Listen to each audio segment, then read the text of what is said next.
ভোক সকলোৰে লাগে।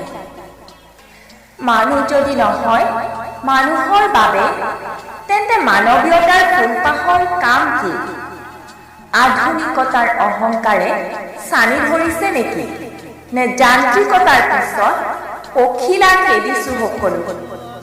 নে ধন সম্পত্তিৰ অহংকাৰৰ বতাহজাকে আৱৰাই পেলাইছে সকলোকে? সকলো ব্যস্ততাৰ পথত কাৰোৰে সময় নাই যেন কাৰো কথা ভাবিবলৈ। এই লকডাউনৰ মাজতো যে স্তব্ধ হৈ পৰা নাই কৰ্মক্ষেত্ৰ, যেন যুদ্ধহে কৰিছে সকলো। সন্মুখত মৃত্যুৰ কিৰিলি দেখিও কোনেও ভয় কৰা নাই যেন, কাৰণ সকলোৱে ভাবিছে এই যুদ্ধত যে জয়ী হ'বই লাগিব। আৰু আপুনি কি কৰিছে? আপুনি কেৱল নিজক মালিক বুলি দম্ভালি মাৰি অহংকাৰ কৰিছে। এবাৰ তলতীয়া কৰ্মচাৰীখিনিৰ কথা ভাবিছেনে? তেওঁলোকে এই লকডাউনত কি খাইছে, কেনেকৈ আছে?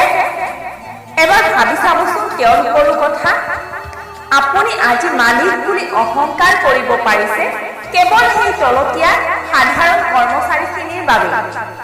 যদি আমাৰ দৰে সাধাৰণ কৰ্মচাৰীখিনি নাথাকিলে হয়, তেন্তে আজি আপুনি মালিক বুলি দম্ভালি অহংকাৰ কৰিব পাৰিলে হয়নে? আজি যে আপুনি বিনা দৰমহাত সাধাৰণ কৰ্মচাৰী কেইজনক খটুৱাইছে, এবাৰ ভাবি চাবচোন। নহ'লে বা এবাৰ চাই আহিব তেওঁলোকৰ ঘৰত তেওঁলোকে খাবলৈ পাইছে নে নাই। তেতিয়াহে হয়তো বুজিব ভোক যে কেৱল আপোনাকেই নালাগে, ভোক সকলোৰেই লাগে।